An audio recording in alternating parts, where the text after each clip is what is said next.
ایرانی پارلیمنٹ کی اسپیکر محمد باقر کالباف نے کہہ دیا ہے کہ ایران انسانیت کے لیے جنگ لڑ رہا ہے۔ محمد باقر کالباف نے ایکس پر اسرائیلی فوجی کی 1 سال کے فلسطینی بچے پر ٹارچر کرنے کی خبر شیئر کرتے ہوئے کہا، دنیا یا تو غزہ کے ساتھ اور اس نوآبادیاتی دہشت گردی کے خلاف ہے، یا پھر وہ ایپسٹین فائلز اور بچوں پر تشدد کرنے والوں کے ساتھ کھڑی ہے۔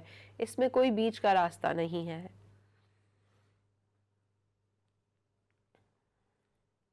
ایرانی پارلیمنٹ کی اسپیکر محمد باقر کالباف نے کہہ دیا ہے کہ ایران انسانیت کے لیے جنگ لڑ رہا ہے۔ محمد باقر کالباف نے ایکس پر اسرائیلی فوجی کی 1 سال کے فلسطینی بچے پر ٹارچر کرنے کی خبر شیئر کرتے ہوئے کہا، دنیا یا تو غزہ کے ساتھ اور اس نوآبادیاتی دہشت گردی کے خلاف ہے، یا پھر وہ ایپسٹین فائلز اور بچوں پر تشدد کرنے والوں کے ساتھ کھڑی ہے۔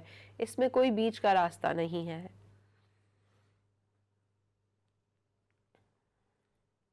ایرانی پارلیمنٹ کی اسپیکر محمد باقر کالباف نے کہہ دیا ہے کہ ایران انسانیت کے لیے جنگ لڑ رہا ہے۔ محمد باقر کالباف نے ایکس پر اسرائیلی فوجی کی 1 سال کے فلسطینی بچے پر ٹارچر کرنے کی خبر شیئر کرتے ہوئے کہا، دنیا یا تو غزہ کے ساتھ اور اس نوآبادیاتی دہشت گردی کے خلاف ہے، یا پھر وہ ایپسٹین فائلز اور بچوں پر تشدد کرنے والوں کے ساتھ کھڑی ہے۔ اس میں کوئی بیچ کا راستہ نہیں ہے۔